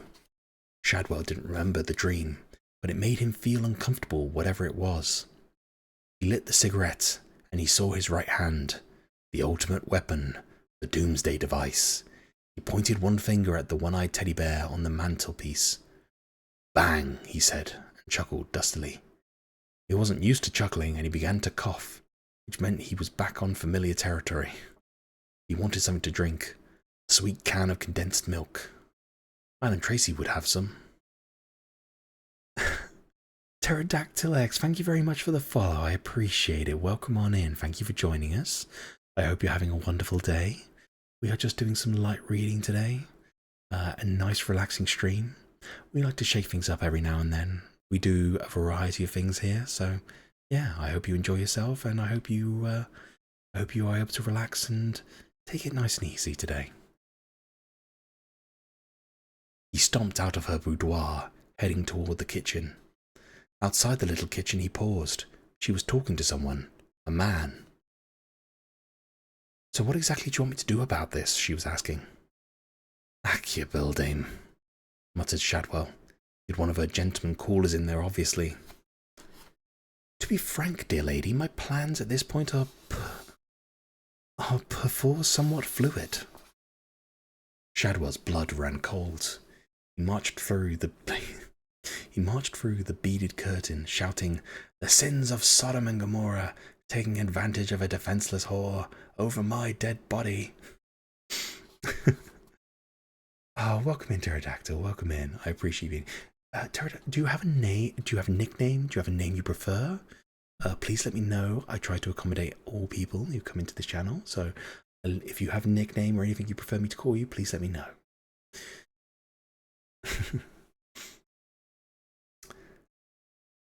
Madam Tracy looked up and smiled at him. There wasn't anyone else in the room. Where is he? Asked Shadwell. Whom?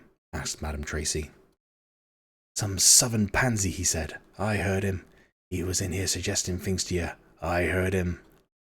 Madam Tracy's mouth opened and a voice said, Not just a southern pansy. Not just a southern pansy, Sergeant Shadwell. The southern pansy. Shadwell dropped his cigarette. He stretched out his arm, shaking slightly, and pointed his hand at Madam Tracy. Demon, he croaked. No, said Madam Tracy in the voice of the demon. Now, I know what you're thinking, Sergeant Shadwell. You're thinking that any second now, this head is going to go round and round, and I'm going to start vomiting pea soup. Well, I'm not. I'm not a demon, and I'd like you to listen to what I have to say. I have to call it a night, so no more lurking. Hope you have a good rest of the stream and good night, eventually. Pigu, thank you very much for being here. I appreciate you joining us. Please get some rest, take it easy, and yeah, hopefully see you again soon. Thank you for joining us. Make sure to rest up and look after yourself, Pigu. To be fair, we're not too far away from finishing, but we'll keep going for the time being.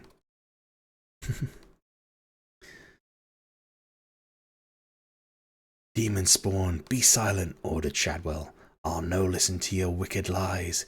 You know what this is? It's a hand. 4 fingers, 1 thumb. It's already exercised one of your number this morning. Now get you out of this good woman's head, or I'll blast you to kingdom come. That's the problem, Mr. Shadwell, said Madam Tracy in her own voice. Kingdom come. It's going to. That's the problem. Mr. Aziraphale has been telling me all about it. Now stop being an old silly, Mr. Shadwell. Sit down and have some tea, and I'll explain it to you as well. Oh, never listen to his hellish blandishments, woman, says Shadwell. Madam Tracy smiled at him. You old silly, she said. Could have handled anything else, but sat down. But he didn't lower his hand. Sorry I was making coffee? You can just call me Tara. I hope it's not an apt name. Thank you, Tara. I appreciate it. Thank you for joining us. Ah. Oh, dear. Yes, welcome in. Welcome in. How are you all doing? The swinging overhead signs proclaimed that the southbound carriageway was closed, and a small forest of orange cones had sprung up, redirecting motorists onto a co-opted lane of the northbound carriageway. Other signs directed motorists to slow down to 30 miles an hour. Police cars herded the drivers around like red-striped sheepdogs. The 4 bikers ignored all the signs and cones and police cars and continued down the empty southbound carriageway of the M6. The other 4 bikers just behind them slowed a little. Good, thanks. How about you? Oh, we're having a good day here. We're having a good day. Doing fantastic. Reen, I'm glad to hear you're doing a bit better. Please let me know, obviously, if you need to do anything or if anything changes. I appreciate you being here. Better than most is all I can say. Better than most? Oh no, Reen. What mischief are you up to now? I'm sure you'll tell me all about it. Shouldn't we stop or something? Asked really cool people. Yeah, could be a pile-up, said Treading in Dog Shit. Formerly, all foreigners, especially the French. Formerly, things not working properly even when you've given them a good thumping. Never actually alcohol lager. Briefly embarrassed personal problems, formerly known as scuzz. We're the other four horsemen of the apocalypse, said GBH. We do what they do. We follow them. They rode south. Nothing I could just read between the lines? Oh no. Oh. Reen, be careful reading between lines.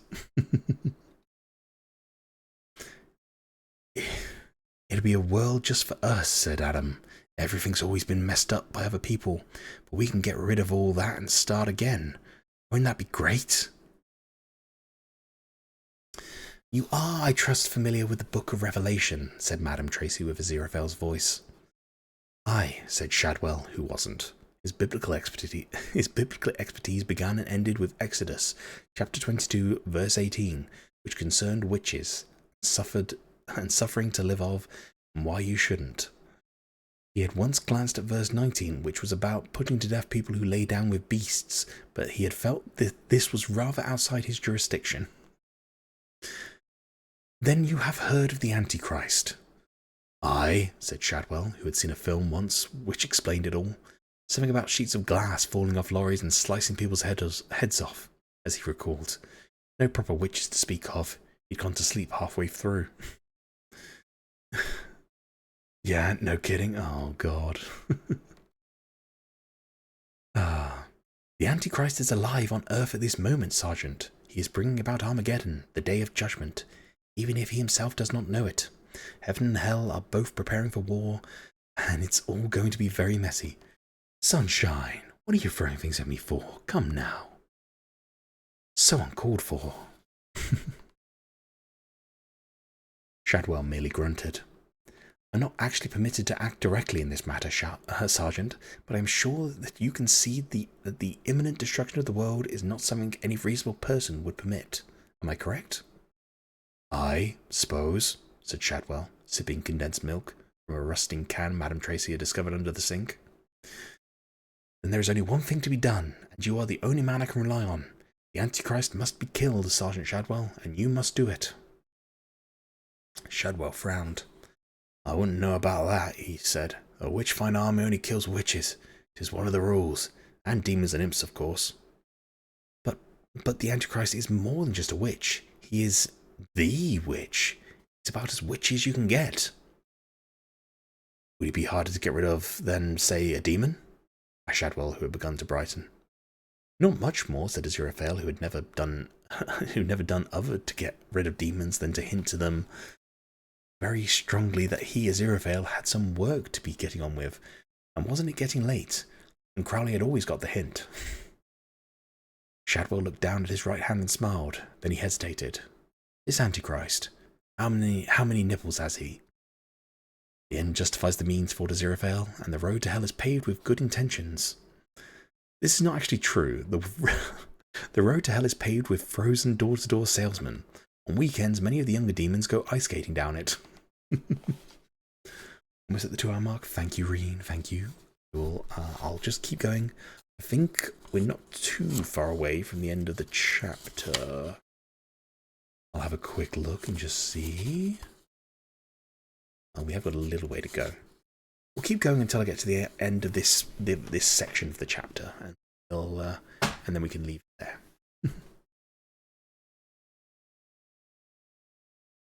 And he lied cheerfully and convincingly. Oodles. Pots of them. His chest is covered with them. It makes Diana of the Ephesians look positively nippleless. I wouldn't know about this Diana of yours, said Shadwell, but if he's a witch, and it sounds to me like he is, then speaking as a sergeant of the Witchfinder Army, I'm your man. Good, said Aziraphale through Madame Tracy. I'm not sure about this killing business, said Madame Tracy herself, but if it's this man, this Antichrist, or everybody else, then I suppose we don't really have any choice. Exactly, dear lady, she replied. Now, Sergeant Shadwell, have you got a weapon? Shadwell rubbed his right hand with his left, clenching and unclenching the fist. Aye, he said, I have that. He raised 2 fingers to his lips and blew on them gently. There was a pause. Your hand? Asked Aziraphale. Aye, 'tis a terrible weapon. It did it for ye, demon spawn, did it not? Have you anything more, substantial? How about the golden dagger of Megiddo, or the shiv of Kali? Shadwell shook his head. Got some pins, he suggested. Let me have a quick drink, hang on.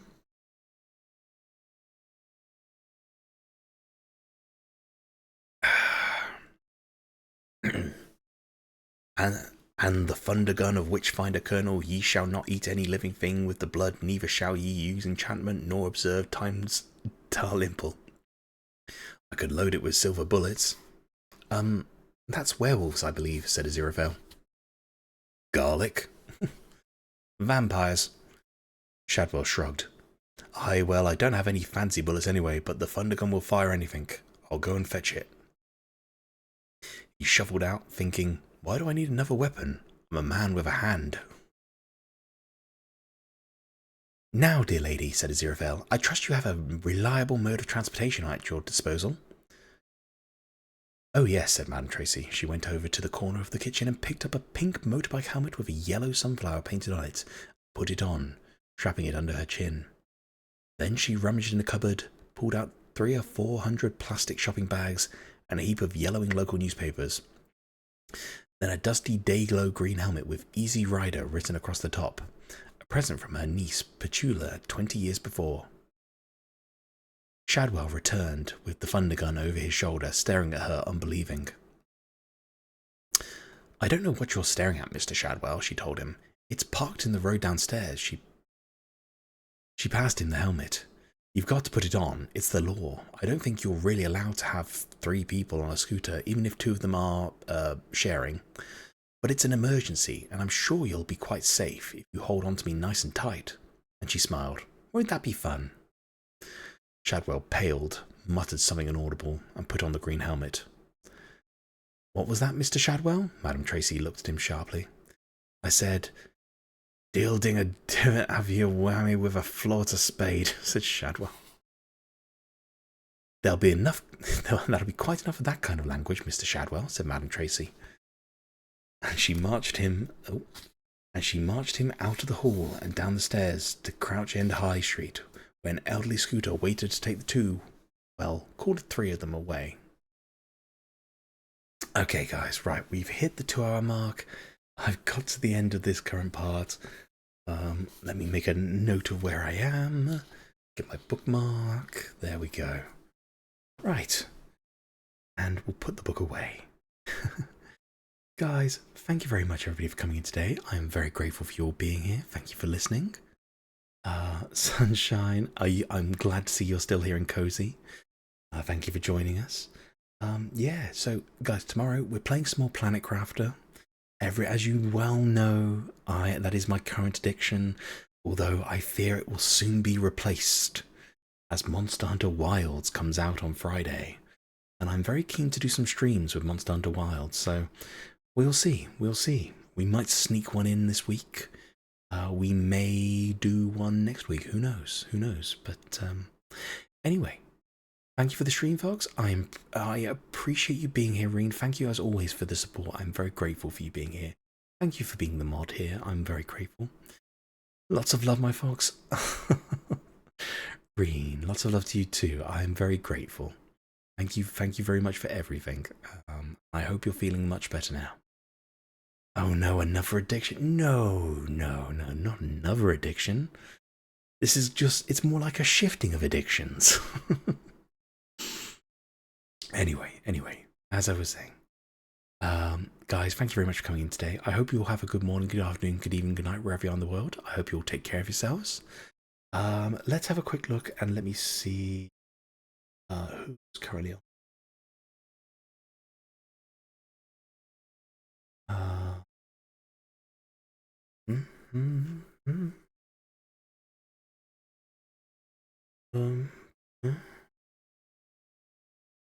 So glad I've got this music in the background as well.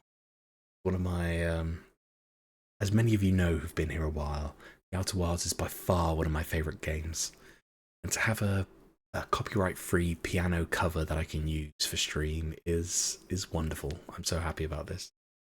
Let me see. Can I send you?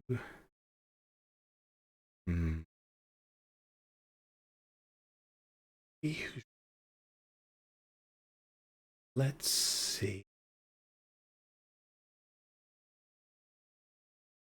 Oh, Gabby was here earlier. And she is streaming. We'll go over to her. Oh no, actually we raided them. Oh, we raided them recently. Let's yeah, I don't want to keep raiding the same people if I can help it. I like to try to share the love equally.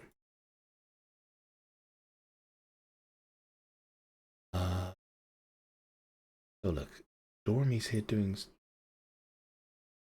Okay, so Dormy's here doing some art. Let's go over to the art stream. That's nice and relaxing. Okay, go and raid over to Dormy.